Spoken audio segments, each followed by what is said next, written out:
Many thanks to my sponsor for this episode, Stabler & Howlett Veterinary Practice.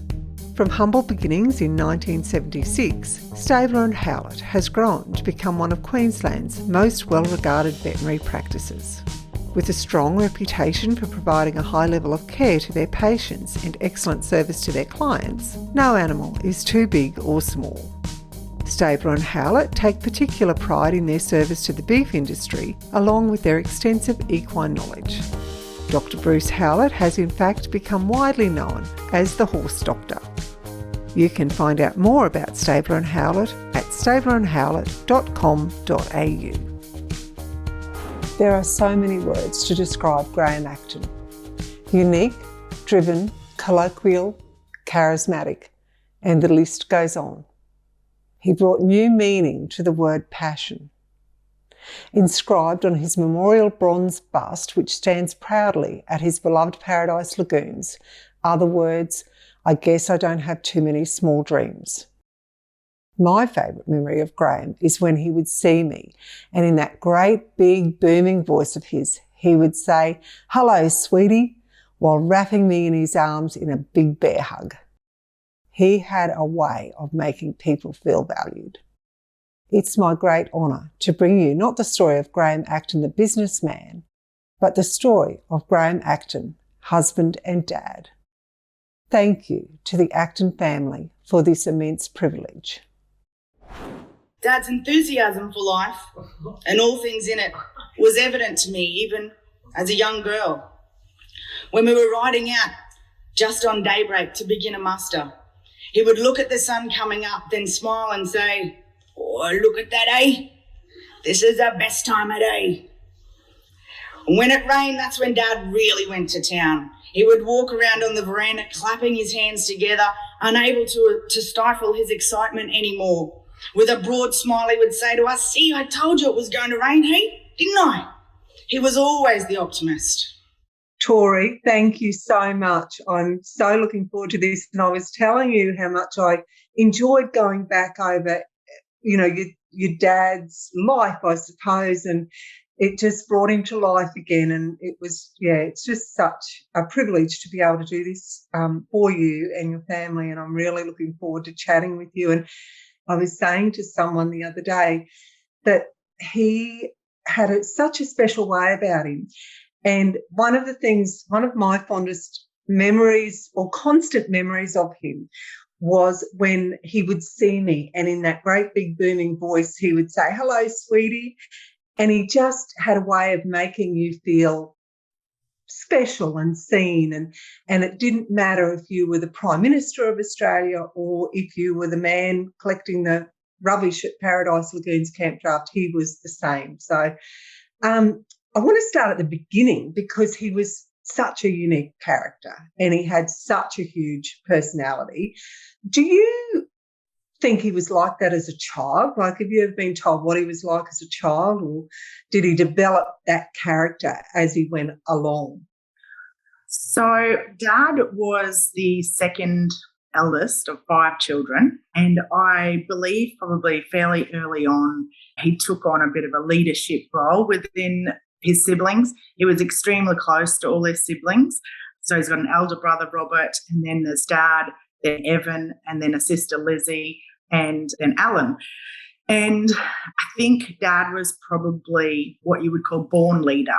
There's people that are just born to lead people, and people wanted to follow him, and I think his siblings were much the same. They all grew up together on a property at Dingo and worked together. They all went to the races together, to rodeos together, dances, and, did everything together, really. They were a really close-knit family, and I think they had a lot of fun. We've seen some really good photos of when he was young and all the fun things they used to do, fancy dress parties. He loved fancy dress parties. So I think he probably had definitely that, role within his siblings of being one of the leaders. Yeah. Yeah. I think you kind of answered my next question, which was around his family, because I know how much he loved his family. It was the most important thing to him. And not only what I recognized about him was family wasn't just important to him. It was important to him for other people to be close to their families and to place importance on that. And you know what made that apparent to me was the very first Paradise Lagoons, and he had that amazing sand pit at the back of the camp for the kids. And it must have been part of his growing up. You know, he learnt to be close to his family. So your grandparents must have been amazing people as well to knit all those kids together. Yeah, so Tom and Val Acton, his parents, were renowned in their community, I guess, for being very community-oriented to people. They gave a lot of their time to their community on various committees and things. And I think Dad grew up, that's just what you did. You became involved in your communities. They used to have church. They had a priest come out from Rockhampton and on once a month on a Sunday, and they held church at Wilpena where they grew up, and all the neighbours came over. And, they had Wilpena races there every year while he was growing up. And I think that sense of, inclusiveness of family and friends, and he was at his happiest when he was surrounded by people, and he could just never have enough. Like we all like to be around our family or friends, but then it's nice to also have your own time. But Dad just always loved, being around his family, being around his friends. And definitely Grandma and Granddad Acton would have been instrumental, I guess, in passing that down to not only him but to the others as well, his siblings. And they all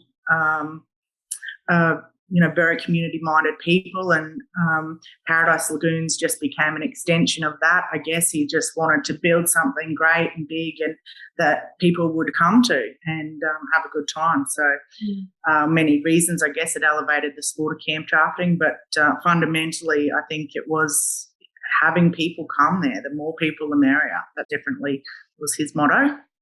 He was just so passionate about everything to do with horses and cattle. It was infectious to myself and my siblings, and indeed many others that came in contact with him. When he purchased Paradise Lagoons in 2001, he began to put yet another of his dreams into fruition. He wanted to bring camp drafting into the spotlight, and that he did. Dad was almost like a big kid when Paradise Camp Draft came around each year. His excitement was so great, it was almost tangible. It made him so happy and so very proud. Your dad was always the last one on the dance floor. And I don't ever recall seeing your mum dancing with him, but he was the dancer, and he would, no other woman was safe on the dance floor if your dad was there. Yes, 100%. He worked very hard, but he partied hard, like a lot of bushmen do. And he certainly, had to be the last one to go home. And as I got older, Mum would then leave me behind to bring Dad home. She sort of would give up. So, and he loved partying with not only his own friends but he really enjoyed once the four of us kids got up a bit. He loved partying with our friends, and he really just thrived on knowing people and making them feel included, I guess, and valued. And he just always had he had a fun, outlook on life. I mean, I know a lot's been said about his optimism and his positivity, but he really just, he loved having fun too. So, no, it was good fun times growing up with him. He made a lot of things fun. Yeah. Tory, just when you said about how he made people feel valued, that is just so true, and you've hit the nail on the head. I'm interested to know about 1970, because some huge things happened to him in 1970. He and his brother bought a cattle property, and he also met the woman of his dreams. So do you know much about your mum and dad's courting through that time from when they first? I know a little. So Dad actually drew a block, a briglow block that we spent, my first 11 or 12 years near Middlemount, and his elder brother Robert, drew a block just up the road, and that's how that all began. But Mum and Dad actually met officially when they were born, because they were actually born only 4 hours apart. Mum on the 14th of November and Dad on the 15th in 1950, and in the Mater Hospital in Rockhampton. And their parents knew each other, so they were in the nursery together. And Dad's big joke was always that when he met Mum, she was whinging and she never stopped whinging. Mum's like, oh, sorry. But so that was always funny. They always celebrated their birthday together, which was nice for them. And then how they met, Mum had a friend, Anne Dowling, and Anne was interested in Dad, and she said to Mum, come out to the Graemes sale yards. There's a bull sale on. I think it was Brahman week. And there's this young chap there, Graeme Acton. I'd like to, meet him, and hopefully he'll ask me out. Well, anyway, Mum decided she'd do her friend a favour and go. So out they went to the bull sale, and they were sitting near Dad and his friend, and all through the bull sale, I think Mum was a little bored and wondering why on earth she went. And at the end, Dad actually leant across and asked her on a date instead of her friend. And Mum, being a naughty friend, said yes. That's how it started. And they didn't see each other that often, because obviously back in those days, travel wasn't quite the same. Dad worked out on his family's property, and he only got into town, once every few months or whatever. Mum said that, he'd show up saying, I'm coming to pick you up. We're going to, going out for the night, going wherever. And she'd be all excited, and she'd go outside, and Dad would be there with his 3 brothers or 2 brothers and his sister all in the car together going, let's go. She was like, oh, this is romantic. Anyhow, Mum actually proposed to Dad first, and Dad said no. And Mum said, oh, well, I'll go air hostessing then. And he said, all right. And she thought she would threaten it, and he'd say, oh, no, well, we'll get married. Well, he didn't. And so she went off air hostessing, and anyway, he decided at some point after that he wanted to marry her, and took his rifle into town to George's, to old Mr. George, and sold his rifle and bought Mum an engagement ring. And, 40 years almost of a beautiful marriage. Oh, yeah. He must have been very sure of himself to knock her back to start with. But when I heard that story, I thought, I wonder if it was actually his rifle, or if he snuck in and grabbed and stole Mr. Beek's rifle. So when he asked for her hand in marriage, he knew he'd be safe. Maybe, yes. The rifle ended up getting given back to him years later. So that was nice. I think Mr. George's daughter, when she found out about the story, she gave the rifle back to Dad. Oh. So look, they had a wonderful marriage together, and Mum, since Dad died, Mum has just stayed really strong and really positive. And she said, I'm so thankful for the time I got with him, and I guess living with someone like him for 40 years. And the positivity he always had, and the outlook on life, she just said it would be an injustice really to fall apart. So to honour him more, I guess you would say, she's moved, coped very well. And, hope, has honoured him in that way. Mm. But she was his, sounding board and rock, and he certainly probably wouldn't have achieved things he did achieve without her. Yeah. Tory, I was going to ask this a little bit later, but while we're talking about that, at what point, he had all these huge dreams that he always put into action. So when would he share that with your mum? Like when it was just a thought, or when he'd actually started to put his plan into action? So I don't know exactly the answer to that question, but I do know that there would be, when Dad would come up with something that he's going to do, or we might say to Mum, "Did you know about this?" And she would say, "Oh, kind of." So sometimes yes, sometimes no. I think Dad spent many, many hours when he was travelling in a car. I know he used to say, when he woke up in the morning early, he was always thinking about what else could he do, what else could he achieve, what else could he build, create, buy. He was just ridiculously driven, I guess. And so he wouldn't have shared everything with Mum. She possibly wasn't always interested in raising 4 children and doing what she had to do.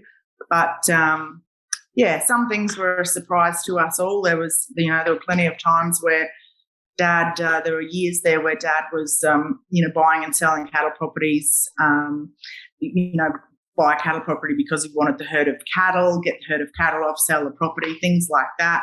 And people would say to me, "Oh, I see your dad bought Sid in the Country Life." I was like, "I haven't seen that, did he?" So, he lived a pretty fast-paced life. It was hard to always keep up. Mm-hmm. And your mum must have had an enormous amount of trust in him as a business person, businessman as well, and to support him in all his dreams. Like that's the big thing in a marriage, isn't it? And probably why they were so happy together. It is. And I think possibly that is why they work so well together. The wind beneath the wings sort of saying. And Mum's dreams were Dad's dreams, and if Dad was happy doing what he was doing, and that things didn't always work out. There were funny little things along the way that Dad tried to do. He tried to sell meat pies in China, open a meat pie shop with Bales and Sarah Meyer actually, and that didn't go to plan. I don't think there were many meat pies sold in China. He actually had a magazine called G'day G'day. I really can't even remember if anyone ever saw it. But I remember it. So he certainly was someone that gave anything a go. It wasn't just horses and cattle, and which is great. And if it doesn't work, it doesn't work. But there was nothing ever really lost, and it was an experience. And he met people, and Mum would just probably roll her eyes and laugh, and that was that. Move on, and Dad moved on so quickly from things like that you just had to as well, I guess. Tory, what was it like as a child having that enormous personality and that drive in your life? Like, did it put pressure on you kids, or did it make you stronger and more determined as children yourselves? How did that go? It was definitely our childhood, I guess, was a contradiction of things. So it was a lot of fun. We had a lot of fun with Dad, but it was a lot of hard work. Dad was very disciplined, and he demanded respect, and he demanded that you the work ethic that he had, that you had to as well. And look, I know our family certainly is one of hundreds and hundreds, particularly on the land, that the same. It's, you work hard and you get up early and you go all day, and it can be hot and all the rest of it, and that's just that. And Dad's certainly, we used to call him a slave driver, and I remember he gave us our first paycheck at Christmas, and we'd just done 6 or 7 weeks straight in 40-something degree heat, mustering and whatnot, and he gave us $100, and Tommy and I think worked it out to be $1.60 an hour or something. So he was, pretty bossy. He was a pretty bossy sort of a dad. We used to, have quite a few jokes behind his back when he was ordering us around, and you'd be in the paddock and he'd be half a kilometre that direction, and he'd be waving his hands, and we could see him yelling, and hands would be going hither and everywhere, and we're just like waving back at him like, yeah, we can't hear you. So he was pretty full on. It was always pretty fast paced. There was always a lot happening. When we mustered cattle, it was, it was never just 50 head or 100 head. You might be mustering 800 head or 1,000 head or more, and got to get them all through the yards. And so it was a full on busy time when you were with him, and we were all afraid to ever sit down in the house. So if we ever heard Dad come and we were for some reason in the house during the day and we were sitting, if we heard him, cough or, I don't know, just heard his voice, we would all fly up out of our chairs like, almost running into each other, trying to look like we were busy. He couldn't stand, kids sitting down. So he was a bit of a taskmaster, and he probably would have made a good general in the army had he not been what he was. But the flip side to that is, he taught us that if you work hard, you get to play hard. If you, do well, you get to have nice things. And if you're ambitious and confident and enthusiastic and positive and all these great things that he was, good things would happen to you and you'd go a long way. And so we all took that on board as well. Obviously, the older we got, the more we could understand, those values and what they actually meant for us, growing up.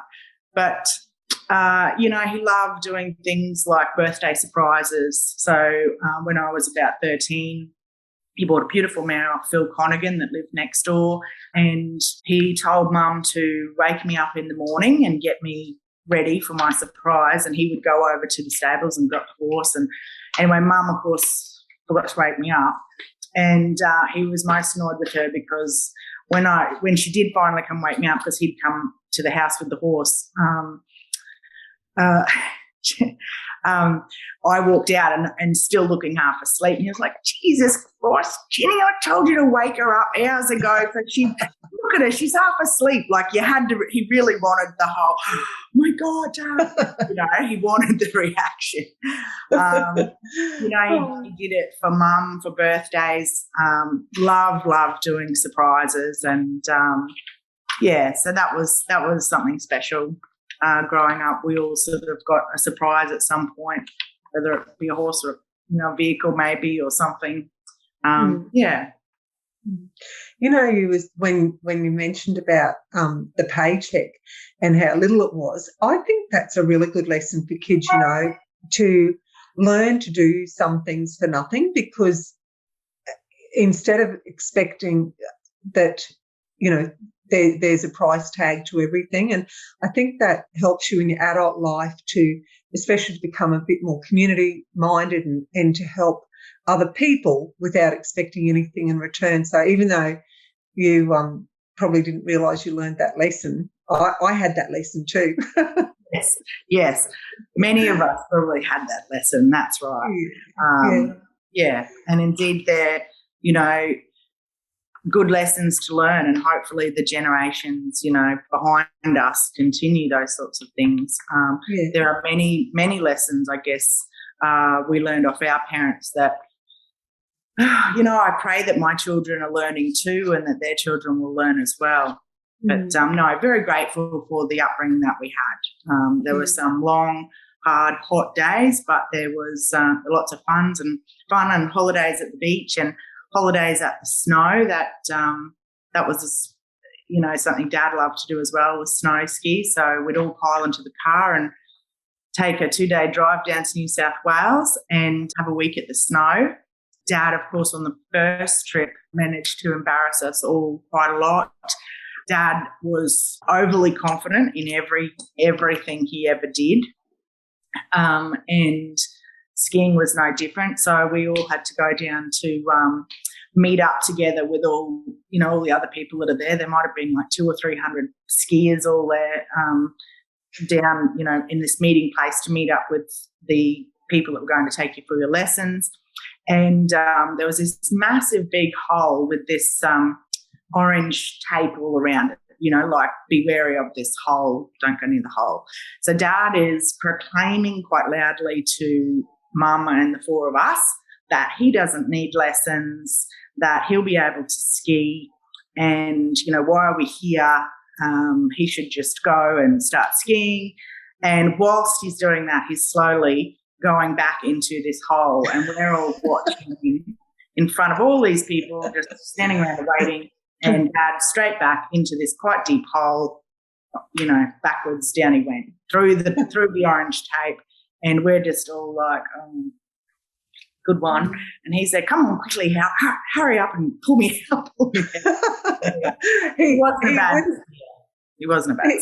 He wouldn't have been embarrassed, but because I don't think he could embarrass your dad very easily, but there would have been no secret in him announcing that he didn't need any help to learn to ski. Tory, the other day you were telling me another really funny story about how your dad bounced back from things, and you mentioned about the car. So could you just share that story here, because I loved that story. Well, this is probably one of the they're funny stories, but they were actually life lessons hidden behind funny stories, and I can draw on them nearly every day now. And so with Dad, any sort of accident or anything that's terrible that happened was always just a photo opportunity or a story opportunity. So he arrived home one day. They were living at Paradise Lagoons then up on the big hill, and he arrived home at lunchtime to have lunch and a bit of a rest, and parked his car in the garage, went in, had his rest, came out an hour or so later, and went to go again, and came back into the kitchen and said to Mum, where's my car, Jenny? And like as if she had done something with his car. He's like, I have no idea. He said, well, I parked it there and it's not there anymore. And she said, well, I have no idea. And he went out and was looking around. Anyway, sure enough, the fence behind had been broken, and he went and walked over and looked down, and his wagon had gone all the way down the hill into the creek at the bottom. And in true Dad fashion, he went down there, and he had photos of himself taken, laying back proudly on the bonnet of his car that would have needed to go into the shop to get fixed up. But he never really, he just turned things like that into an opportunity for something else. And it's something that, it's really funny at the time, but it's an admirable trait because, it's the best thing to do, really. I know at Nebo Campdraft one year, he was in the cutout, and his horse, Dad tended to rein up. He was always a bit of a jockey, at heart with his riding, and he reined up, and his horse come back and whacked him in the nose, and was bleeding. Of course, he had to leave the cutout and go to the ambulance, and he called me over to they said, oh, does his nose normally look like that? And I was like, And anyway, we went back down to the gooseneck, and he got the camera out and got me taking photos of his nose that looked broken. That's kind of what he was like. He never really ever dwelled on anything. Just never did. Just chose not to. Mm-hmm. That's huge. A huge statement. You choose those things, don't you? And he had that down to a fine art. Did you ever see him down at all? Was there anything that made him? I saw him. I saw him shed a tear when his father died, and his mother, you know, they were extremely close. He had utmost respect for his parents. He really did. And they were sort of older when they had children. So he spent a lot of time with them. He had a lot of time for them as they got older. So that was I remember just being the first time I think I ever saw my dad cry. And look, really, one year Barclay was in drought, and we had 60,000 cows there that were starving to death. So that was a bit stressful, and he just probably wasn't as outspoken and chatty and that he normally was at that particular sort of time. But other than that, no, he really never. And this is when they say supreme optimist, because he just never spoke ill about people. He couldn't stand gossip. He never really talked about a problem too much. The problem was just this tiniest little portion, because he was so solution driven to everything. So, growing up with someone that just always focused on the solution and never focused on the problem. The problem was this one tiny part of it, and the solution was going to make up the rest. So, we were really fortunate that we had that influence, I guess, growing up. Yeah. And so I can't say that there's too many things that really upset him. I mean, he was a perfectionist, and he had a good touch of OCD, which I think I may have too, and Tommy. But so things had to be right. But yeah, no, he was a generally pretty happy sort of person. Tory, he had so many huge things going on in his life. What were some of the simple things that he liked to do? So because he really valued his family and his good friends, Dad was always on the phone to someone like that. If he had some downtime, he would call a friend that was ill or sick or in hospital, go and visit them in hospital. He had stayed really close with a lot of his parents' friends as they became elderly, and he would go and visit them. He loved going to the beach, swimming in the ocean. He loved playing tennis. He always thought he was, the best at everything he did, whether, playing sport or he loved taking photos. And to his credit, when, he really grabbed hold of innovation, I guess, and as technology, became like it was going to be a necessity, he really sort of grabbed it with both hands, and he wanted to get the iPhone, and he wanted to learn how to take photos. And before the iPhone, he had a digital camera that he used to have in his belt. He loved taking photographs. He loved taking photographs of everything, basically, horses and cattle and green grass and himself. And so he really enjoyed doing that in his downtime as well. He would often go off to town and come back with a pile of, stack of photos that have been framed. Half of them were probably of him. And love photos of himself. And, he loved parties and, like I said earlier, fancy dress, spending time with his grandchildren, which is probably one of the saddest things, is a lot of the younger ones won't get to know him as a person and experience the love that he had. He was a really loving, affectionate person as well, which people maybe don't know so much. Whenever you showed up, Dad always was a big hugger and really always affectionate, always curling our hair as he walked past. And always with the little kids, would always get them on his lap and curl their, twiddle their hair. And they're probably the main things. Taking Mum to dinner, loved taking Mum out to dinner. Going shopping, loved shopping. Was a crazy self-confessed fashionista, I guess. So Dad had the most beautiful wardrobe. And often when you'd bring Mum when they were away, you'd say, oh, whereabouts are you, Mum? And she'd say, well, I'm in the mall. I'm just following your father around because he's buying shirts or shoes or hats or something. Mum has never been a big shopper. And Dad just loved beautiful things. And he would have, if it was a black tie wedding, he would get a white suit made, He had beautiful shirts, but a lot of them didn't have the double pockets, so he would get the bottom tail cut off and get a tailor to make a pocket.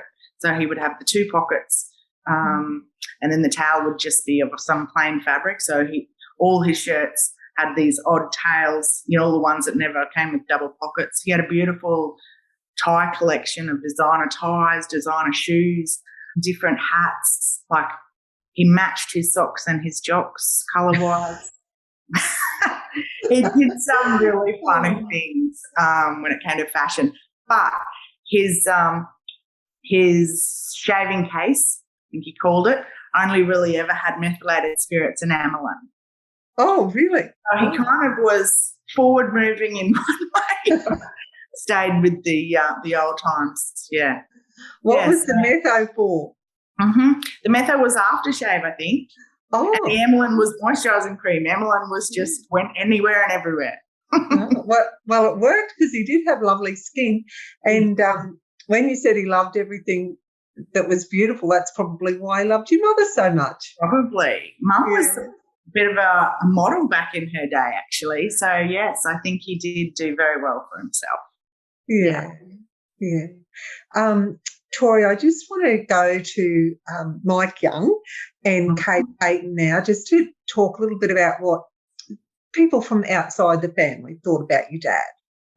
I first met Graeme when I was in the agency game in the mid-'80s, and then when I started buying cattle from the meatworks towards the end of the '80s and right through till today, I've always remembered Graeme as the most inspirational person. Whenever we struck him or whatever, he was so positive. It could have been a terrible drought, but Graeme was still positive. The market could have been terrible, but Graeme was still positive. And he was so positive of the future. And whenever you spoke to him, he really lifted you up. And I always admire the ability that Graeme had of pulling everyone together to get things organised. I hear about Clark Creek and Paradise and other things that Graeme were involved in. The way he pulled just the average bloke along with him, and I was honoured to have known him actually, because I think his inspiration, it was incredible, really, and. That's the sort of thing I can say about Graeme.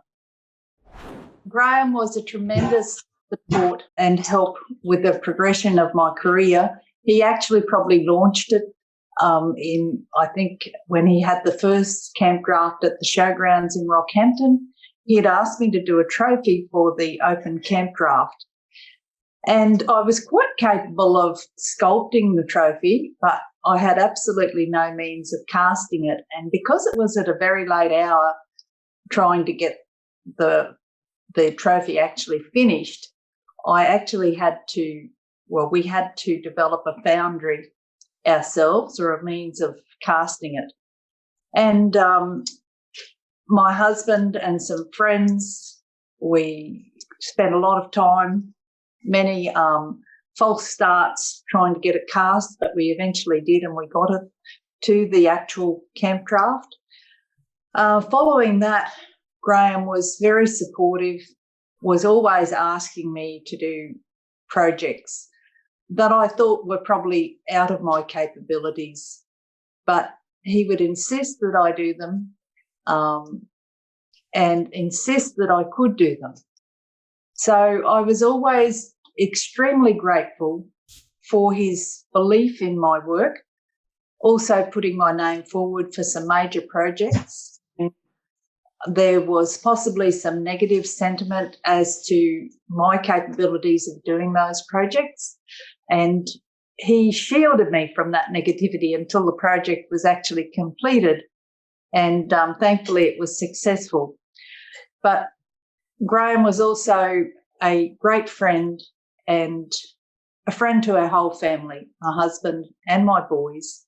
We've got such fond memories of Graeme and his contribution to our lives. And later on, I was absolutely honoured to be asked by the Paradise Committee to do a bust of Graeme. It was a fairly sad occasion to actually be working on this project because Graeme had always asked me to make a bronze of him riding smart, and I never got to making that bronze for him. And to think that a few years later I would be actually doing a bust of Graeme himself, it was bittersweet. I'm very pleased that I got to do this project, and I was quite happy with how it progressed. And I'd just like to say that Graeme was such a tremendous influence on our family and my career as a sculptor. So, Tory, I'm going to ask all of your siblings the same question, but I want to know what the single most important lesson that your dad taught you that's had the biggest impact on you in your life. So that's a really easy one for me. I really think that Dad's way of just, moving on with things that, if something didn't go how it was supposed to go, which, happens to all of us every day, and just his innate ability to just move on, come up with a solution if it was a problem. He didn't try to change things that he knew he couldn't change, so you just accepted it. So it's, you either learned acceptance or you learnt to come up with a solution. And, growing up with Dad being like that always, he was, that saying, don't do what I say, do what I do. Dad was such a good one at showing you how to live without having to tell you, though he did tell you, but he showed us. He really showed us how to live a full, happy life, and for that I'll be always appreciative. The year was 1950. It was the 15th of November and a baby boy was born. On that very day, no one knew that this tiny baby was just the beginning of a remarkable, extraordinary man. This man became my father, and undeniably the most influential person in my life.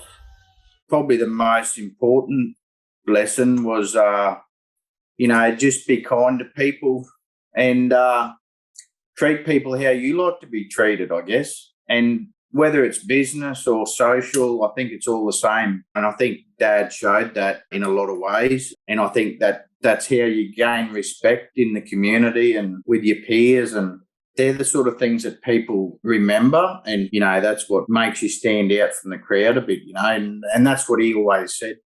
He was always, be different, don't be like everybody else, because that's how, that's how people stand out, when they're different. And I mean, he was like that all the time, from his coloured cars, the crocodile saddle, I can remember when we were kids, I can remember there was a bright yellow Fairlane and then a bright red Fairlane, and he'd never just buy a white car. I never saw him own a white car.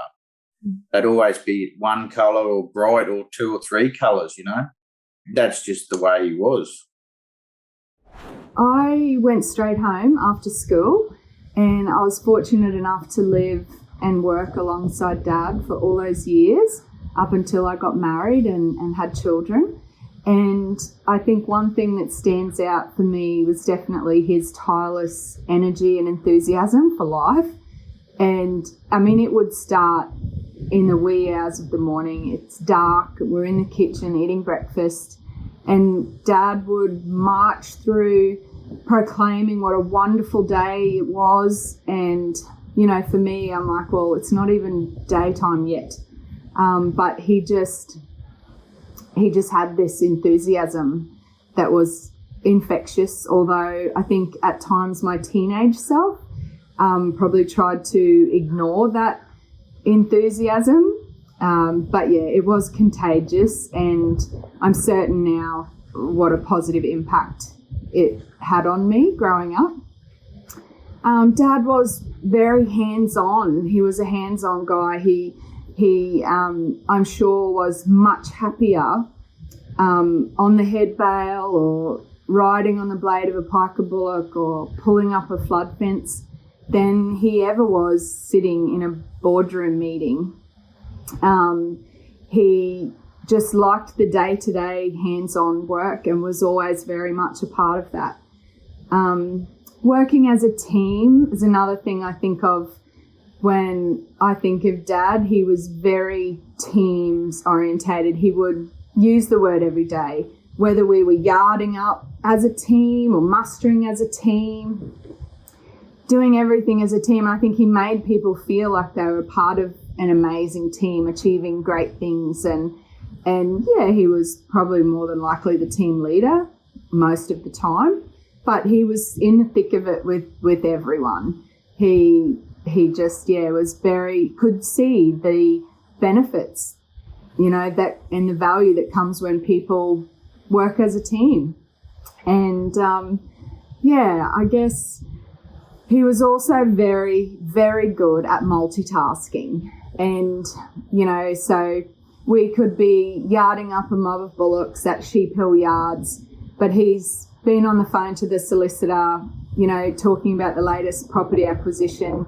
He's been talking to the local pony club and camp draft committee about, organising the next working bee.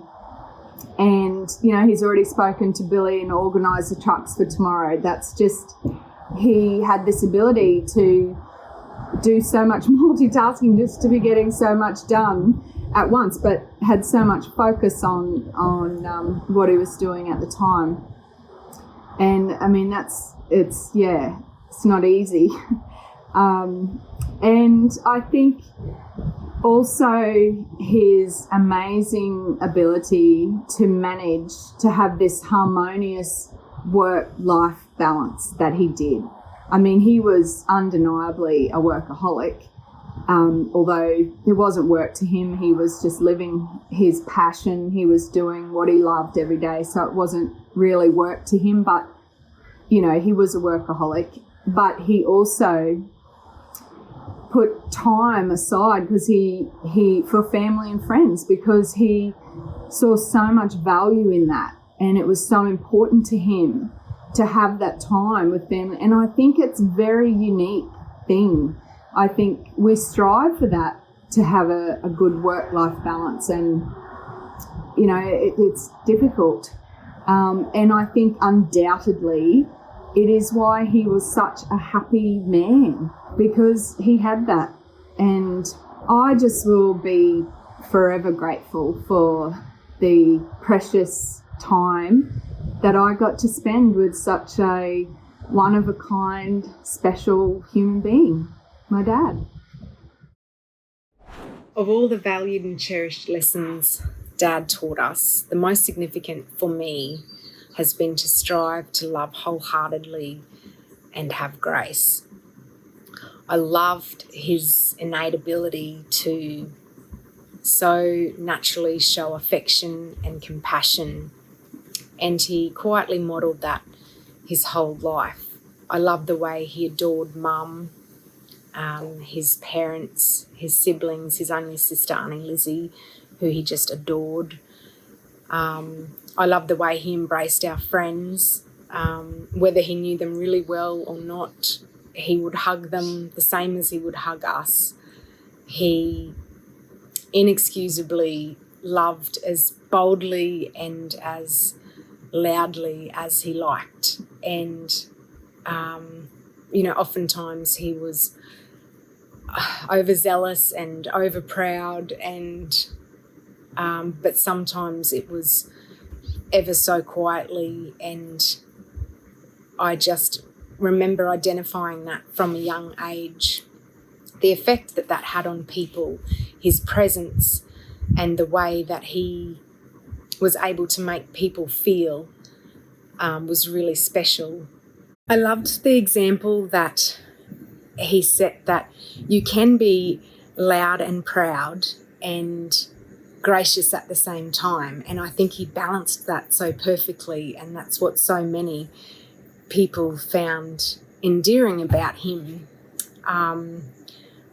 We're so grateful to have had such a beautiful father, who was such a beautiful husband to Mum. I know that meant so much to all of us growing up, was watching him love Mum as beautifully as he did. And we're quite certain we'll be telling these stories and so many more stories for many years to come.